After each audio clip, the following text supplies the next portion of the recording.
Rewind-A-Dynamite from the post-wrestling site. AEW, lighting up the fuse. Sit back and enjoy the bubbly. As we hear from John and Wai Ting. Where we're going, we don't need roads. And if the buck stops here, this thing might blow. Everything you hear are opinions of the show. And if you don't like it, go to the forums and let them know. Yes, it is John Pollock and Wai Ting. We are about to get into Dynamite, but Wai and I just did our we just did our opening set of heavy lifting. And what did we chat about, Wai? For 30 minutes. Well, a lot about the Masha Slamovich story, which seems to be the biggest story of the day. We spoke a little bit about John Cena versus AJ Styles being announced for Crown Jewel and the very unique way that WWE has managed to build up to that one without Cena being on TV, relying solely on his social media. You talked a little bit about the N1 Victory Tournament and the winner, the beautiful people being added to the TNA Hall of Fame, and a lot about NXT and this current TNA Invasion storyline that they're trying to build up. Also, a little bit about AEW's Tailgate Brawl returning ahead of Wrestle Dream. Yes, and we are going to be back later this week as well. Want to make mention that Friday night, Wai will be with Neil Flanagan for Rewind-A-SmackDown. I'm going to be doing a show covering Victory Road that will be dropping for Café members on Saturday. And then we have a Collision Course with Kate from Montreal and John Kleinchester Saturday night, and a New Japan Destruction in Kobe review coming your way Sunday on the Café from Bruce Lord and Karen Peterson. It is another busy weekend in the world of professional wrestling, and we will have you all covered in the coming days. Post-wrestling, Café.com, where you get the XL edition of Rewind-A-Dynamite with all of the news off the top, and then the feedback and Q&A portion at the end. All right. And maybe some AJ Styles spokesman ads. And throw in a little bit of Jimmy Kimmel talk in there as well. It's all part of the XL edition, the stuff that just can't fit into this portion of the show. Are you ready to go, Wai? Or were you ready for Dynamite tonight? I'm ready. Well, were they ready in Pittsburgh? That was the question. The Peterson Event Center. And let's just say it's petered out a little since the last time they were here at this venue. Last year, they were here for the 5th anniversary of Dynamite and drew 4,600 people. Tonight, WrestleTix reporting 2,670. Might have been the Britt Baker extended family that took this week's show off. No Britt Baker on the show. No, I mean, I can't say anyone was maybe surprised by that, but to me it was, if this show comes and goes without a Britt Baker anything, kind of tells you like there's no immediate plan for any kind of appearance, it would seem. It would and begs the question of like what the ultimate outcome is here with Britt Baker, who has not been seen for months and months. So tonight, Hangman Page is backstage, and so we got a slew of announcements today, and like as of this morning, we knew we were getting the Kris Statlander Mina Shirakawa title match and the Tony Khan big announcement. And by tonight, if you were following Tony Khan's X, it had grown to 3 title matches on this show, including an open challenge where Hangman Page will defend the title against Lee Moriarty, who is from Pittsburgh. And that's how we start off the show, with Hangman addressing Kyle Fletcher, stating he was taken to the limit and he wants to see what Kyle does with this moment in the months and years to come, and will face Moriarty tonight. So that was our proclamation by Hangman. Brodito against GOA for the AEW tag titles. Ricochet they do an inset promo about how they put the Hurt Syndicate down on Saturday, and because Shibata is not cleared, they're putting a pause on going for the trios belts.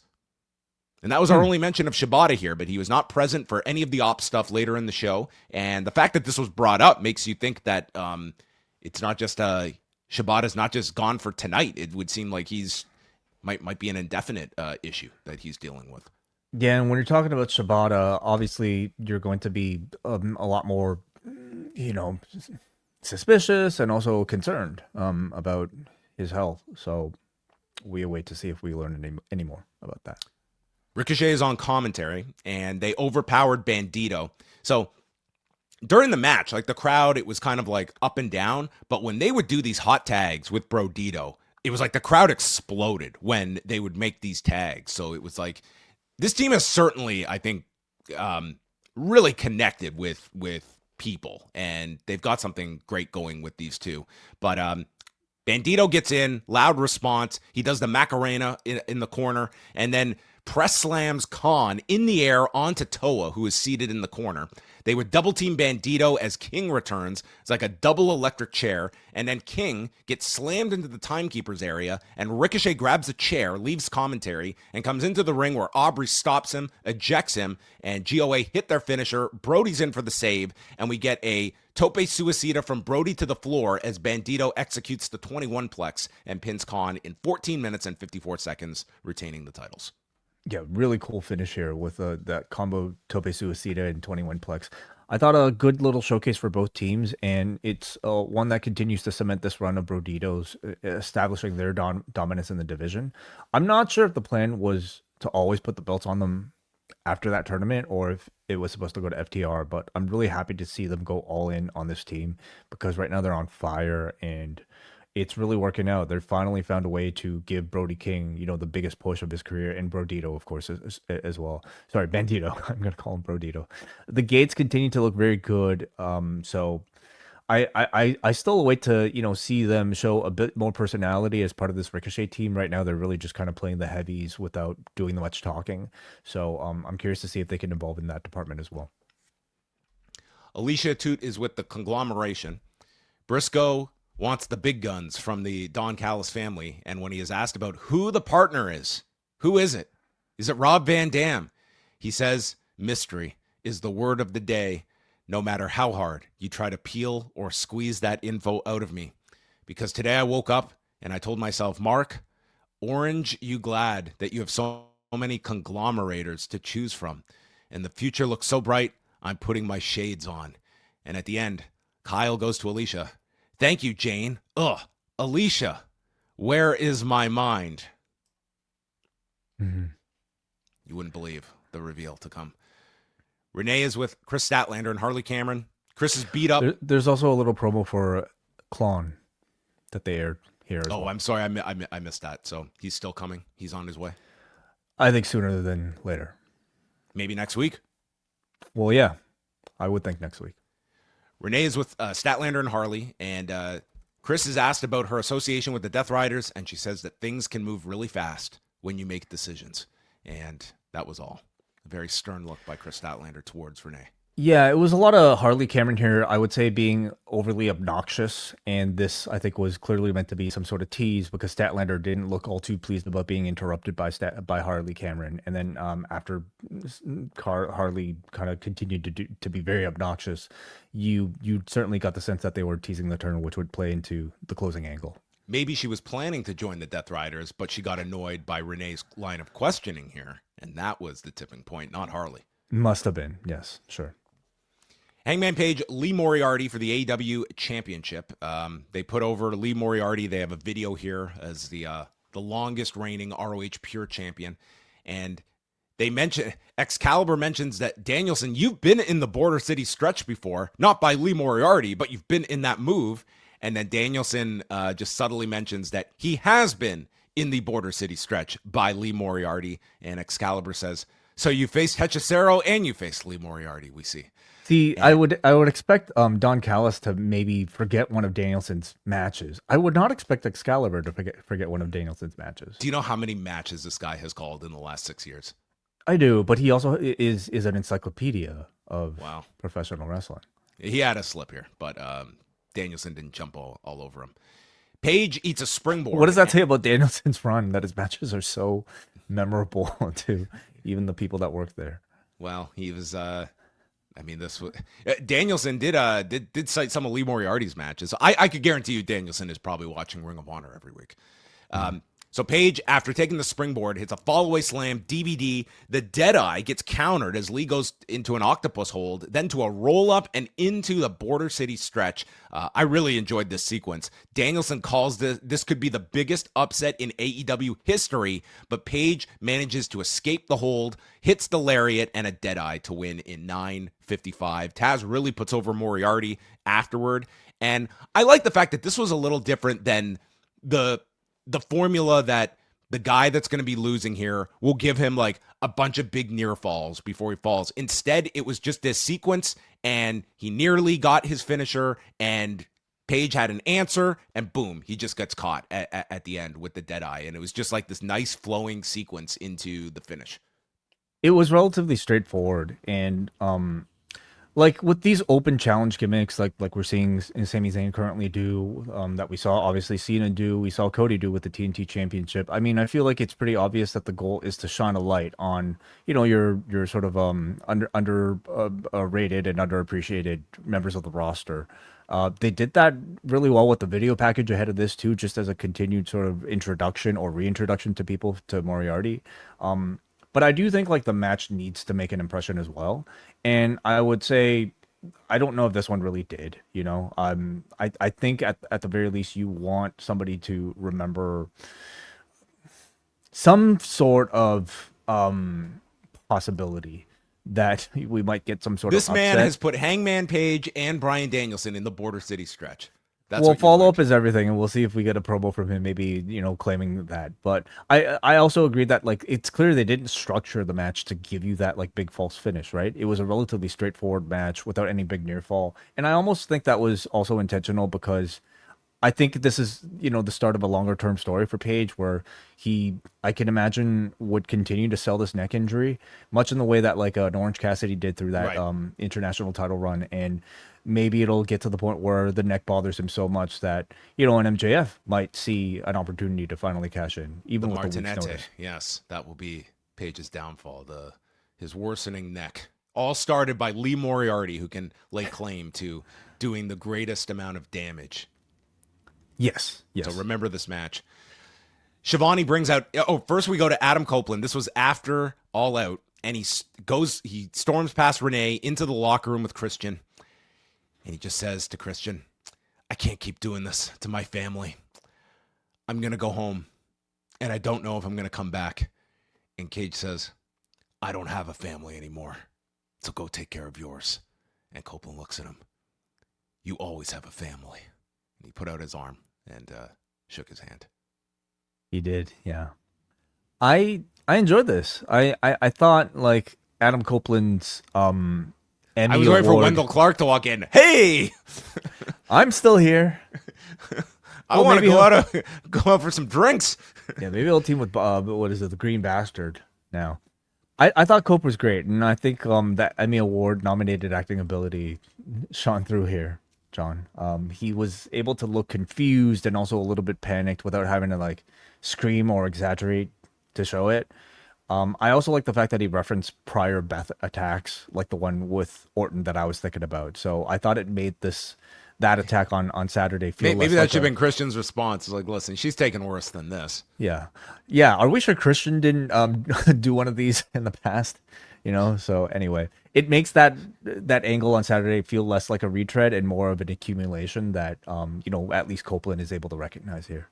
Yeah, I understand like the story they're telling here, but like this was specifically like right after the show, and during that post match, like what was the visual?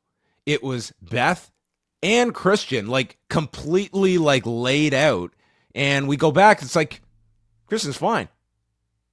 Like there's no injury here. He's not selling anything. He's got ice. He's like, I tweaked my trapezoid here. I suppose this is where we have to point towards some sort of And Copeland took the same move, and this guy's like, he could probably do a handstand right now. Yeah. With Beth Phoenix, it really doesn't work because we've seen her be not just an active wrestler, but a very dominant active wrestler who's able to wrestle men. But there's obviously some sort of like, difference between the sexes that they are using towards their advantage. With Beth, it doesn't really work as well. They probably should have needed like use thumbtacks or something. to really injure her. Well, unfortunately, they got to the arena late and they couldn't claim the tax from the other match. So Shivani, Cope's gone. He's just like obviously he's gone again. Yeah, he's gone. He's again. on a part-time schedule, and you know what? At this point, we take what we can get out of his career. Maybe he's gonna just wait till the NHL season begins, and then once the Leafs like drop their first like 6 games, then he'll be like, okay, time to go back to work. Perhaps, yeah. This is going to be like a 5-year feud with Copeland and FTR by the time we're done, I think. Well, it's long-term booking. Shivani brought out FTR. I really enjoyed this segment. FTR comes out with Big Stoke, and Shivani, think about what this man has been privy to. Think of what we just watched on Saturday alone, okay? We saw a man lit on fire, but who made a miraculous recovery tonight, by the way. I mean, for some of the death-defying stuff we saw on Saturday, some amazing recuperative abilities. Well, Tony... The guy, Moxley didn't even have a goddamn burn mark. He didn't have a bandage. We saw this guy lit on fucking fire. What was the purpose of that match, of that angle? Well, that's a great question. One that we should attempt to answer a bit later on. But in this particular scenario, I mean, at least they have the excuse of telling us that, like, Tony Schiavone is not necessarily one to be the most, I suppose, trusted when it comes to, statements like this and not making hyperbole out of most things. Yes, well, he says that FTR attacking Beth was the worst thing he's ever seen in an AEW ring. The worst, which I guess that would exclude backstage attacks and lighting men on fire. There's even been way worse. I know. I'm trying here. Okay. Cash says their actions have kept Cash up at night. All we wanted to do was end Copeland and Christian and focus on going for the tag titles, but Copeland couldn't stand that. He brought his wife into this. I blame Adam. Stoke then says, Beth, I forgive you for what you did to me. All I did was run up the ramp to introduce myself to you, and you took it upon yourself to spear me, which didn't hurt, by the way. I was just about to get up. I allowed a woman to spear me and said that Copeland and Cage needed Beth to win that match. And finally, Dax. I will not apologize for dropping Copeland on that neck. Cage on his CTE-riddled brain and said he would never purposely injure Beth. So what happened on Saturday? She punched me in my broken nose, causing my eyes to water, and I thought that Adam was attacking me because, I would never put my hands on a woman. Hilarious. I don't know if I've told this story before, but I had a grade 10 history of something or other subject that I was taking in high school, and the teacher told us once about how he fought he ran a red light and he fought the ticket. And so he went to court and his defense was, have you ever sneezed and been able to see what is in front of you? He explained, when you sneeze, your eyes naturally close. And that is what happened. I sneezed as I was going towards the intersection and I couldn't see the light turning. It was a great story. He got denied, but that was his defense. Mm-hmm. Yeah. Anyway, that was Dax's defense here. Right. His eyes were watering here. So whose side were you on?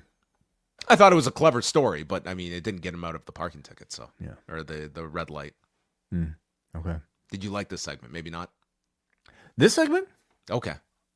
Like, yes. Are you talking about your story or Dax? No, I'm talking about the FTR segment now. I like the FTR promo a lot. Yeah, I liked your story too. I didn't. I derailed this discussion, and you were just waiting for me to get back. I guess on I was track. just waiting for your like.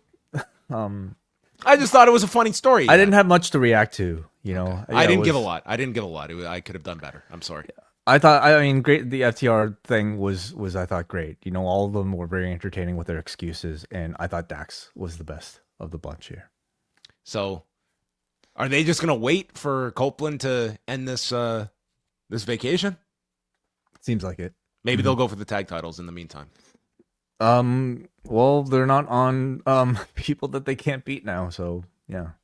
I mean, you could get the belts onto FTR by the time Copeland and Christian are ready to come back and go for these belts. And I mean, it could make sense that, Copeland and Christian now have a win against FTR.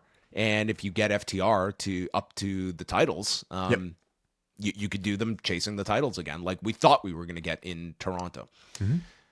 So of all people, Willow Nightingale interrupts and calls Beth Copeland, don't call her Phoenix, an inspiration. Is the reason why Willow became a wrestler, is the reason why she came back from a broken neck and came to not her specifically, but people like her. People like her became a wrestler. So I mean, wouldn't that include her? Yeah, but like to say she influenced her would mean she and she only influence her. This to me was like Willow saying, Beth, like Willow really has zero connection to Beth Phoenix. And I think this was their way of like trying to stretch it so that we could feel some sort of connection between the two.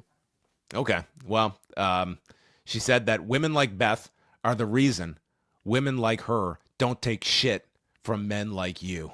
And tells FTR to either give a sincere apology or get out of the ring. And she slaps Stokely as jet speed appear out of nowhere at jet speed. And they send FTR out of the ring and they grab Stoke and FTR departs. So it looks like jet speed will be surrogates here for Christian and Cage. Yeah, seems like it. I mean, really, like, I understand. What a weird combo here we got. I mean, throw jet speed into really any situation, right? Like they're just sort of that team that just kind of plugs in the holes. But it's like they're having to work with whatever Copeland's schedule is, and it kind of makes things awkward to try to continue a story with like three people that really have nothing to do with Cage and Copeland. Like you would think it would be Christian teaming with somebody else going up against FTR, but they're doing something else. Like they're not like what is Christian going to do? I guess is my big question. Wouldn't he want revenge against FTR? I think he's going to start a family. Perhaps, yeah. But to have Willow come out here, I mean, I thought it was fine, but hardly I think that impactful because we've seen zero connection between Willow and Copeland, prior, unless I'm mistaken. Nothing really recognizable. But it's a way to, I guess, fill FTR's time. I wonder if they'll actually do an intergender match with Stokely and Willow on opposing sides with FTR and Jet Speed. I mean, like a trio. Yeah, they could. It's possible. That's what they got to set something up out of this. Yeah. MJF is shown after the pay-per-view with all of the tacks still embedded in his body, and he is so angry, but he can't yell. It's like, I've been in 2 countries over the course of 17 hours. I'm 0-2, and there was a lot of blood in both matches. He says, I used to be the guy here, and then Adam Cole came into my life, and he broke my heart. And then I lost my title and my mojo. Something is missing, and I'm not MJF. I've become a caricature of myself, and I have created doubt. These are not tacks. They are doubts. And I have been passed by Ospreay, by Hangman. Now I'm sitting in their dust, and I'm only going to return when I'm at my most dangerous. And he takes a tack and chews on it and spits out the tack, representing doubt that he's going to spit out, and he's going to come back better than ever, my way. So it looks like a bunch of guys filled out their vacation forms, and MJF is going to get his long-awaited honeymoon. Well, I mean, this guy has a legitimate excuse with taking time off for his wedding, right? The thing is, I thought this was a great promo. It's it could have been a very simple promo just to kind of excuse that honeymoon absence, but like he put a lot of effort, as he does in everything he does, clearly. And I think using the tacks as the symbolic of his doubt, doing the whole chewing up and spitting out thing, and then the walking away visual showing the tacks on his back, I thought it was all brilliant. He's to be held at a very high standard because this is like an average MJF promo, but his average is a lot of people's best promo. So he did great here. But it just feels to me a little bit like a retread, like a similar style of promo we saw him cut after the Hangman Page loss. So, you could another great promo, but you can only do these so often. He's now had to kind of make excuses for 2 losses on pay-per-views at the same time, and I have to imagine he's due for many big wins, maybe the big win, immediately when he returns. If they had not changed the stipulation on the contract, you would think this guy's going to disappear and his return is going to be winning that title out of nowhere with the contract. Perhaps if it's the open. Well, you can't do it challenge anymore. They've established you've got to do the week's notice. Right, yeah, sure. But I mean, with Page with a worsening neck, I think even having a week's notice would be like a good way for him to still take advantage of an opportunity and feeling confident about it. Then we go to Okada, Takeshita, and Hechicero against Mark Briscoe, Hologram, and the returning Orange Cassidy, who is revealed when Don Callis is about to show off his new painting. And then when it's revealed, the painting has been destroyed and Orange Cassidy is standing there as the Pixies play. Rocky Romero ran up the ramp and Orange Cassidy sidestepped with plenty of time and just crashed through the frame of this painting. This whole thing was completely ridiculous. Like, number one, how did the painting suddenly turn into like a box that could fit a human? And number two, Rocky was so like they mistimed that dive so badly that it just looked awful. But the whole thing is ridiculous, and I don't know if we're necessarily meant to be thinking about it as hard. I like this Orange Cassidy's new Titantron being a media offline logo from whatever editing software they're using. I think Premiere. It's hilarious and almost feels like something also fitting of the Bucks gimmick, of course. Yeah, this looks like my backup laptop. On most days. So Cassidy comes out, good response to him. This is his first match since March. And then Briscoe and Hologram land dives, and Cassidy does his leap off the top, just dead weight to the floor. Hologram and Hechicero were so great to watch in this match. Like everything they did together, it was, I thought they were the highlights for me of the match, seeing them together.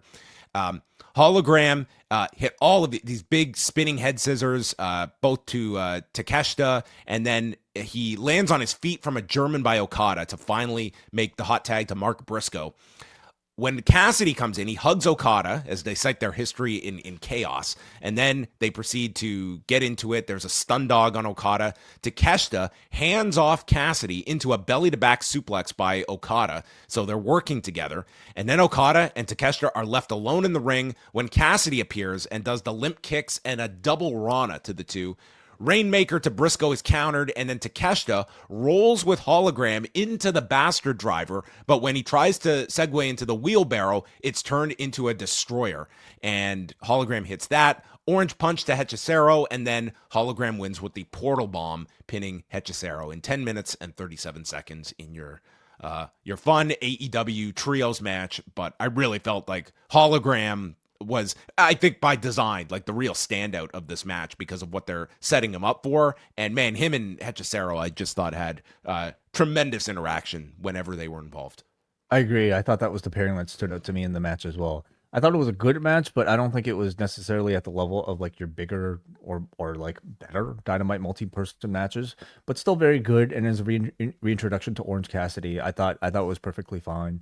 Although I am certainly eager to see if there's any sort of evolution in him or in his character at this point.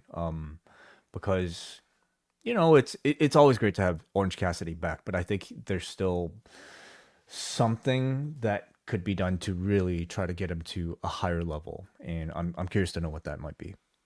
Maybe he could have done a promo that I become a caricature of myself. This isn't denim. These are doubts. And he starts eating it. Yeah, and then he spits out his sunglasses. Kyle Fletcher walks out. He has never felt so defeated or crushed after Saturday, but remembered who he is, and I'm on track to becoming the greatest TNT champion ever. And he refers to the babyfaces in the ring as dogs. And Hologram has the longest undefeated streak in AEW history, 34-0. Or should I say 34 and never faced Kyle Fletcher. Wait a second. What was Jade's record? Wasn't she at like 50 and something? I don't know what her number was. Yeah, I feel that was above 34, but someone can check that. So Kyle might have to. She ended with 60-2. So yeah. Okay. but we don't know when the streak ended at. I'm sure it was well past 34 because I feel like she only lost like her last few matches. Well, I don't think she's showing up at the 6th anniversary next week, but Kyle and Hologram are after it is set title versus streak next week. Title versus streak, yeah. Like this seems like it would be a good time to end Hologram streak, and I also think with the showing of that clone teaser, I imagine this would be when they make the debut, and we basically transition from this streak over, or him losing the streak to building this new feud for Hologram and his clone. So feels like an appropriate way to really push Hologram up to maybe like a being into a more of a Dynamite mainstay, perhaps. Yeah, I hope they get something big out of this. Like this, you've basically built this streak up over a year, and they've never made too big of a deal out of this streak. Yeah, and the most attention it's going to get is when you're teasing it's going to end next week. So, hopefully it's a good angle for Hologram at least, who should have some kind of spotlight for this match next week. Yeah, and Klon is heavily rumored to be played by Arez.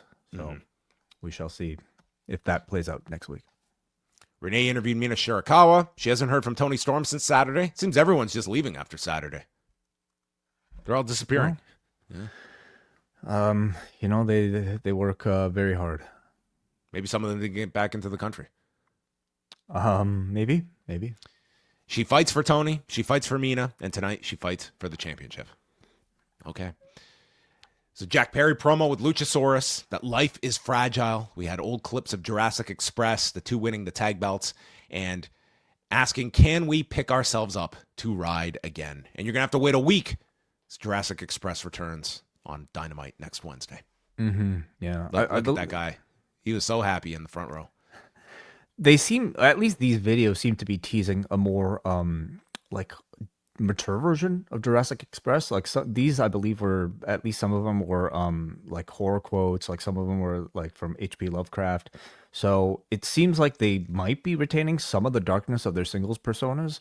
But just I'm not. No AI promos. Okay, that's all I ask. AI promos. What do you mean? Where like AI written promos? Like that post we had about the Aleister Black promo. I wonder if Aleister Black uses AI to write some of his promos. I mean, when I I read feel that way at this point. That example, I was like, can't be too far off. Like, how do you come up with some of this stuff?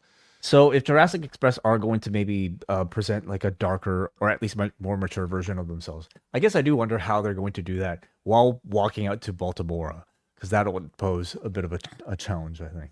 Maybe they'll get a remix of it. Yeah. Maybe like a Negative Harmony version of that song. Possible, yeah. Maybe Luchasaurus will start to humanize himself.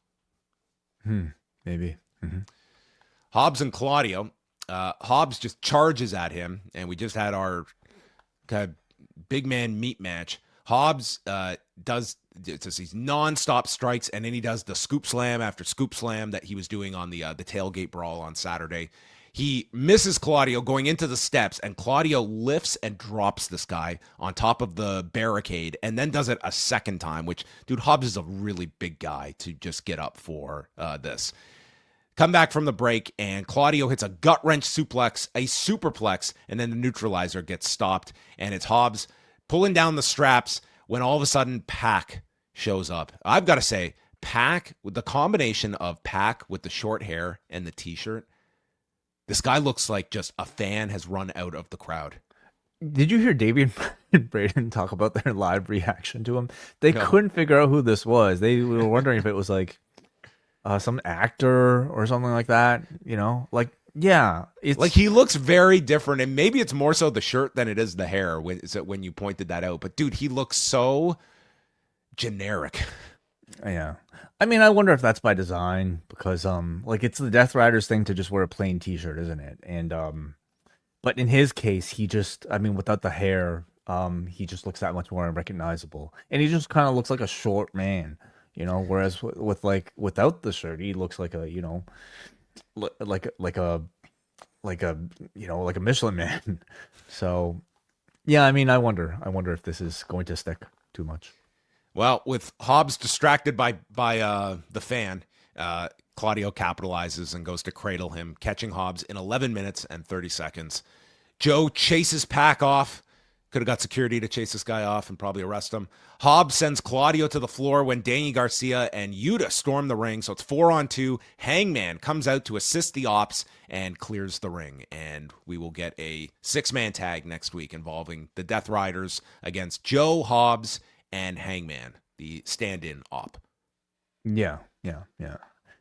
The match didn't do a whole lot for me, honestly. Like, they were trying to do a meat style match, which I think, like, usually works. It usually means a lot of brawling, but I didn't think there was anything like impactful enough that left any sort of impression. And I don't know if it was just because it was a bit later in the show or just the fact that, like, neither character, like, even though Hobbs and Claudio are beloved, I wouldn't necessarily say either are that hot. They're sort of like the sort of lesser known members of their respective groups. So it didn't really capture my interest personally. Yeah, I mean, there was nothing special about the match, but it was like, it was nothing wrong. It was just, it was like a big man match that by the end, I was kind of just put off by the finish. I just thought it was a little just hokey for just getting out of this match and just doing the simple distraction cradle. And then T-Bird has an announcement to make, as Excalibur has dubbed him. Tony Khan announces the creation of the women's tag team titles, with Renee revealing the belts that Tony pulled up from his stash of belts. And that was it. Like, no announcement of like a tournament or teams, nothing. It was just, here are these beautiful belts and some team will win these, date to be determined. Oh, you got to stay tuned for the next important announcement. I was like, I think we could have used a little bit more than just, here's some more belts. I mean, I wanted something. Especially with these belts, because this was pretty amusing, at least to me. I don't know if you read the same, John, because like Renee makes a big deal out of this unveil, and then like the audience is anticipating it. Really, I think a lot of us have been anticipating it since the announcement of the announcement. So then she pulls the curtain, and it's basically... It's exactly the men's championship design, which, let's be honest, has never been the most well-loved design of AEW's roster. I think it's probably their weakest looking championship belt. I know you're not really one for like belt designs, John, but like I do think this was an opportunity to first of all do something different, and also to maybe fix the problem with the very basic looking men's tag team championships, and instead they just opted for a smaller version of the men's championship, which they haven't done for any of their other belts, like the TBS title. Does the TBS title look like the TNT? No, they look different, don't they? I mean, they've got like the logo on of each network on. No, I mean just the belt design itself. Anyway, certainly the men's championship and the women's championship don't look too similar. The TBS and TNT do look pretty similar actually. So I suppose maybe that's one thing. But I don't know. I never liked these tag team championships, and I thought the reaction that this received live was very flat. And just some quick scrolling online, I feel like reflects that sentiment as well. So not a big fan of the new design. Yeah, I'm more so curious about like how big is this tournament going to be, and like is it going to put more of a focus on the fact like there are very clearly some kind of limitations here on like how many women's matches they can put on these shows. Like it just seems like you're getting your one match that are on these shows. Like how many matches can you do in a tournament? Is this just going to be 8 teams and I don't know. We'll see. But well, they can at least fit in one of the tournament match per show or 2. I mean, do we know that there's an actual rule, or is it just Tony's preference during his time, right? I think it's I think you can see quite a difference between the amount of matches that you see like in Ring of Honor, for instance, versus these shows where it's like it's very, very rare you have 2 women's matches ever show up on these shows. Yeah, personally, I mean, I think number one, it might be Tony's preference. Number two, I think it comes down to a level of star power, and the fact is, you have a lot more stars in your men's divisions than you do in the women's divisions. That is changing, and that I think will continue to change with these tag team championships as well. So, do you think we'll have champions by Wrestle Dream? Do you think we'll have like the finals, for instance, by Wrestle Dream? That's how many weeks? 3.5 weeks until the pay-per-view. Feels kind of early. That seems cutting it close. Yeah. Like you got to start this tournament this week if you were wanting to aim it for that, unless you're just going to like just pile on these matches over the next few weeks, or however, like we don't know anything. We don't know if there's going to be a 4-team tournament for all we know. Like I hope it's a lot more than that. Like there are a lot of women on this roster. I don't think people realize how many women they have under contract that this could give some freshness to some people that have been forgotten about, like your Deonna Purrazzo's, for instance, and to showcase some people like Riho in a team would probably be a great fit for her at this stage of her AEW run, rather than just, being your singles challenger of the month and then disappearing. There's a lot that could be done here, but at the end of the day, it's still 4 hours of TV you have every week. And it's always trying to cram in all this talent into shows. And now you're introducing like this tag division, how you are going to balance all of that. Yeah. But unlike, I would say, a lot of the men's championships that continue, or at least at one time were seemingly like endlessly being introduced, I feel like this is one that actually feels very necessary, because again, you have a lot of women on the roster, and a lot of them that are really gaining a lot of popularity. And this to me represents like the best sort of device to be able to give them that showcase on a show. And then, so announced for Collision on Saturday night, Huntington, West Virginia, it's Eddie Kingston and Hook against Big Bill and Brian Keith. The Acclaimed taking on Blake Christian and Lee Johnson. Kyle Fletcher against the returning Commander in a open challenge for the TNT title, which could be a really excellent match. And next week's 6th anniversary show, it is Title versus Streak with Fletcher and Hologram. Hangman Page, Joe, and Hobbs against Moxley, Claudio, and Daniel Garcia. And Jurassic Express returns. So there you have it. Main event, Kris Statlander, Mina Shirakawa for the women's title. Taz issues a correction. Earlier, he was talking about the big names that came from Pittsburgh and mentioned Bruno Sammartino and Larry Zbyszko, and he failed to mention Kurt Angle. So he wants to correct the record. Kurt Angle is also from Pittsburgh. Had his first win in the WWE over Kurt, didn't he? That is right. Yes, he did. Debuted against him. And I guess maybe Kurt texted him, said, "What the hell?" What about Britt Baker? Didn't mention Slipped his mind. Interesting. Mentioned Lee Moriarty being from Pittsburgh, but yeah, didn't mention Britt Baker. Yuta comes out as usual, having words of advice for Statlander, and then Shirakawa goes after the knees, which allowed the announcers to talk about the both knees being replaced of Statlander. Mina went for this Rana counter, couldn't quite get her legs around Statlander, and then tried for the glamorous driver, which is countered. Kris tries for the Wednesday Night Fever, it gets countered, and spins her into a Michinoku driver. But Mina responds a pair of big dragon screws, and then a sling blade off the top, does a victory roll into the figure 4 on the weakened knee. Kris makes it to the rope, and then Mina hits her with this insane looking spinning back fist. Looked like she just clocked her, and Kris stops the figure 4 with a kick and catches her with the seatbelt to retain the title, this being the 3rd match she has now won with the seatbelt. Yeah.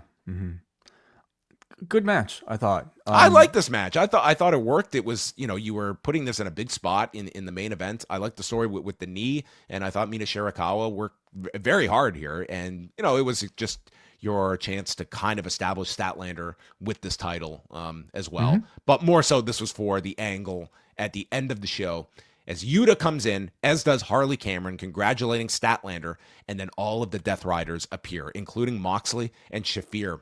Yuta hugs Statlander, appearing to join the group as Harley is looking concerned in the corner.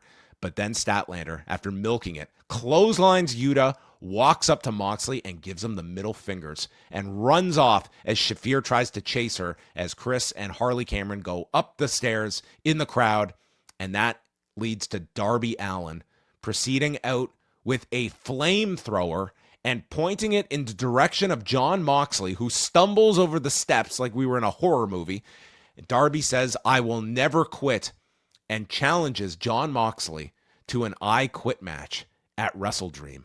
So Tony Khan, in his booking finest, has quickly announced Statlander and Darby will face Yuta and Shafir next Wednesday in a mixed tornado match. I think that's pretty ridiculous. I mean, listen, like this was a Dynamite where he didn't announce much, and I do think it's important to announce certain matches, like as many matches as you can prior. But This makes no sense. It makes no sense how like in 2 seconds he'd be able to make the Do match. talents have to in storyline? Do they have to verbally accept these matches, or are they just under the like the monarchy of Tony Khan that he just gets to determine who you wrestle and when? I mean, I think it's on a case by case basis, but really, I think if Tony books you in the match, I think you're just in it. But to somehow have the match made, and also for the graphic to be made in like 1 minute of like not even 1 minute of this guy's like entrance. It's just a template and some renders. Way this is no problem. I guess AI would make anything possible very quickly, but I just think I don't know, it could be seen as a nitpick. I just think it to me breaks my immersion just a little bit. But well, you're allowed to nitpick, but people love when I nitpick. And my big issue here was like, listen, don't get me wrong, I loved that coffin match on Saturday. I thought the match was fantastic, but the angle backstage, to me, it was just too over the top. And after watching tonight, I have no earthly idea why that was done. There was no reference to it. There was no selling of it by Moxley. There was no burns that he had survived. There was absolutely no reason in hell why you needed to do that angle on Saturday. You could have done exactly as the match went down, and this was the first time you see Darby since he's emerged from the coffin, and he's even further lost his mind. Yeah, I totally agree.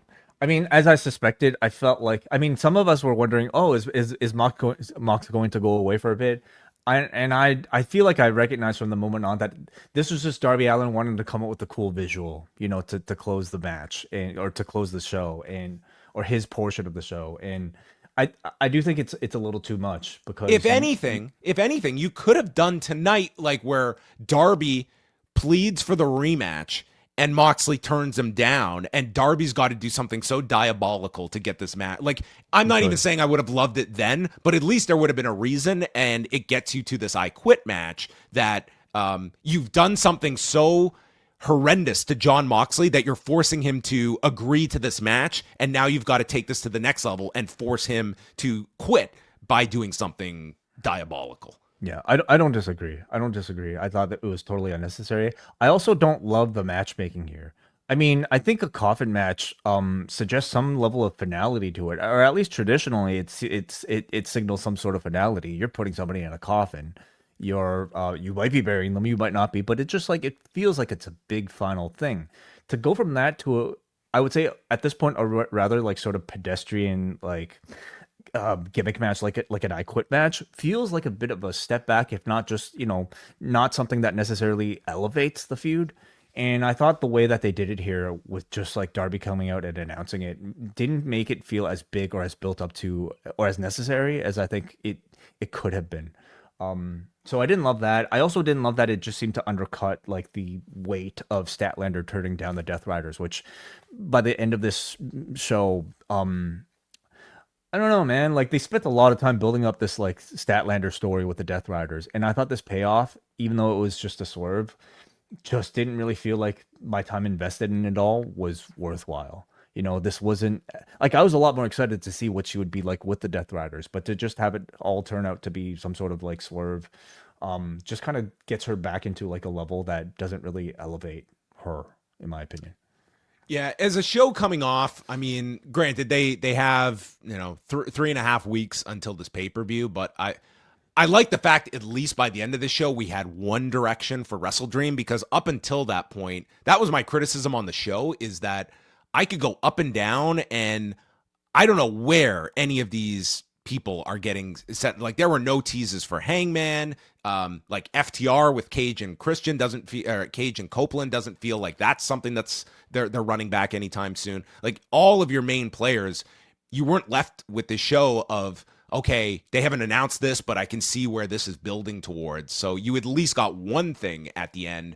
But I didn't think this was the greatest follow-up to what was a pretty spectacular show on Saturday, and it felt like one that it sort of just felt like a kind of self-contained wrestling show, and the stuff that was done booking-wise is for stuff further down the road, like this MJF deal, Cage and Copeland, like stuff that is probably not going to set up your next pay-per-view. It's stuff for further down the road. I agree. I would suspect that this this could have been a show that might have been put together very late into the game, and because of all the obligations, I think, of booking for such a big show under great pressure, on the Saturday. I mean, I could see that being a possibility. The fact that nothing was announced really prior to this morning, could have also made it a possibility, but this also felt like a show. And who knows, like, we heard about the Shibata story, like, who knows, like, coming out of these pay-per-views, who's available as well coming out of it. Like, you watch these shows, like, there's that toll that you kind of have to assume that there's that aspect to it as well. Yeah, there were a lot of, like, just kind of connections on the show that I felt were kind of forced. Namely, like, Willow just kind of coming in, stepping in as some sort of, like, Willow and Jet Speed stepping in as a surrogate for Cage and Copeland. Like, Page coming in with the ops, which, I mean, I'm sure had some reference, but in my mind, it just, like, doesn't feel like that big of a thing. But again, And I'll also add, like, this anniversary show next week, like, it doesn't feel like any other edition of Dynamite. Like, it just feels like the weekly show. Yeah. Like, this is, I think, a show. I mean, there are exceptions, where, like, you get the sense they're building really to long-term stories, like in the case of Moxley and this Kris Statlander thing. But yeah, other times maybe it's more of a, again, maybe more of a week-to-week type of build. Well, we will hear from our forum and see what they had to say about the follow-up Dynamite to All Out. We are going to be out momentarily here on the YouTube stream. But hey, subscribe to the channel. We're here every Monday, Wednesday, and Friday night.